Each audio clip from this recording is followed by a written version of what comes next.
Salut! Aujourd'hui, on t'aide à régler une fois pour toutes ton problème avec les accents.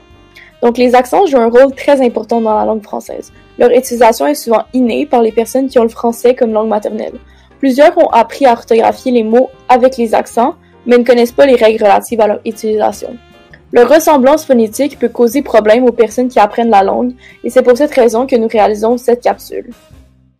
Dans cette capsule, nous verrons l'histoire des accents, suivi des types d'accents, puis de la division des syllabes, et enfin d'un test de connaissance.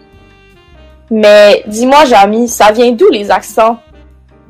Les accents ne sont pas apparus du jour au lendemain dans la langue française. On va faire un peu d'histoire pour mieux comprendre leur histoire. Ces accents proviennent du fait qu'à l'écrit, les caractères latins n'étaient pas suffisants pour représenter l'ensemble des sons prononcés à l'oral. C'est durant la Renaissance que les éditeurs imprimeurs ont décidé d'utiliser des lettres qui modifient la voyelle placée devant elles. C'est seulement au 16e siècle que les accents sont ajoutés directement au-dessus des lettres. Ça différencie alors grandement le français du latin, qui lui n'a tout simplement pas d'accent. Les accents aigus remplacent les lettres diacritiques, les lettres qui modifient la voyelle qui les précède. Certains mots, comme escole, s'écrivent alors école. L'accent circonflexe permet aussi à des mots comme âge de devenir âge. Et l'accent grave permet la suppression de certaines doubles consonnes, comme fidèle qui devient fidèle. L'apparition des accents dans la langue française ne fait pas l'unanimité durant de longues années. Encore aujourd'hui, les débats sur l'utilité des accents sont d'actualité à l'Académie française. Il existe 3 types d'accents dans la langue française. Tout d'abord, il y a l'accent aigu, qui se trouve seulement sur la lettre E. Ensuite, il y a l'accent grave, qui se retrouve sur les lettres E, A et U. Et finalement, on retrouve l'accent circonflexe, qui se trouve sur les voyelles A, E, I, O et U. L'accent aigu est utilisé lorsque la lettre E est la première lettre d'un mot. Par exemple, comme dans les mots école, élection, établir, étoile, écureuil, éléphant, écriture et émotion. L'accent aigu est aussi utilisé sur la dernière lettre des participes passés des verbes du premier groupe, donc des verbes terminant en ER. Par exemple, comme le verbe manger, parler, former et pleurer. L'accent grave, quant à lui, est utilisé pour les mots terminant par un S, mais qui ne sont pas au pluriel, comme les mots après, excès, décès, accès, des, abcès, trait et succès. L'accent grave est aussi utilisé sur le E si celui-ci devance une syllabe avec un E muet. Par exemple, dans les mots colère, misère, collège, glaciaire et altère. Quant à lui, l'accent circonflexe n'a pas de règle précise quant à son utilisation. Toutefois, l'accent circonflexe est utilisé dans certains cas.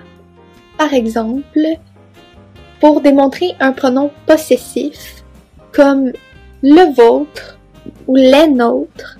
Il est aussi utilisé sur quelques adjectifs, comme mûr ou sûr. Puis, il est surtout utilisé sur les voyelles dont les mots ont perdu un S. Par exemple, quand fenêtre est devenu fenêtre, ou que hospital est devenu hôpital, ou encore quand asthme est devenu âne. Pour mieux comprendre la logique derrière l'utilisation des accents, il faut séparer les syllabes des mots à l'oral. Donc, nous séparons les syllabes prononcées.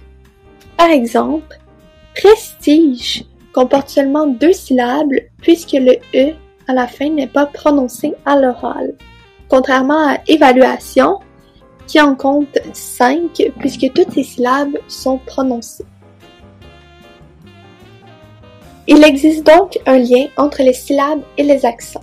En effet, si la syllabe se termine par la voyelle E et que celle-ci est prononcée, le E prend donc un accent. Par exemple, dans le mot éléphant, chaque syllabe terminant par E est un E prononcé, donc celui-ci prend un accent. Si la syllabe avec le E prononcé se termine avec une consonne, alors le E ne prendra pas d'accent, comme dans le mot festival. Il existe aussi un lien entre les syllabes prononcées et celles graphiques. En effet, les syllabes qui sont de type consonne, voyelle, consonne à l'oral et qui sont suivies d'un E muet prennent un accent sur le premier E. Par exemple, dans le cas des mots mère et père. En effet, ces deux mots comportent seulement une syllabe à l'oral, mais le premier E prend un accent puisque le deuxième est muet. Attention, en plus de donner des sons différents aux voyelles, les accents servent aussi à différencier des homophones tels que du et du, la et la, et sur et sur. Maintenant, pour voir si tu as bien compris, tu peux tester tes connaissances grâce à ce petit quiz où tu dois essayer de repérer si un accent est nécessaire dans le mot présenté et si oui, où il va. À toi de jouer!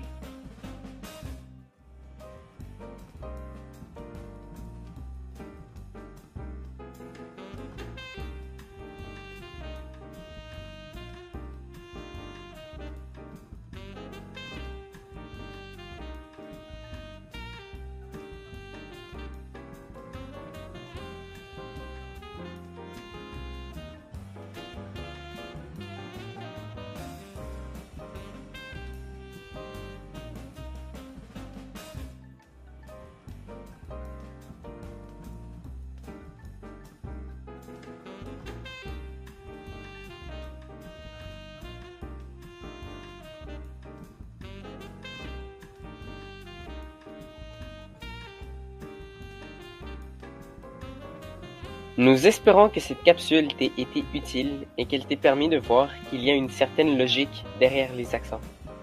Dans le moindre doute, la meilleure solution reste de consulter un dictionnaire. N'hésite pas à l'utiliser, il est là pour ça.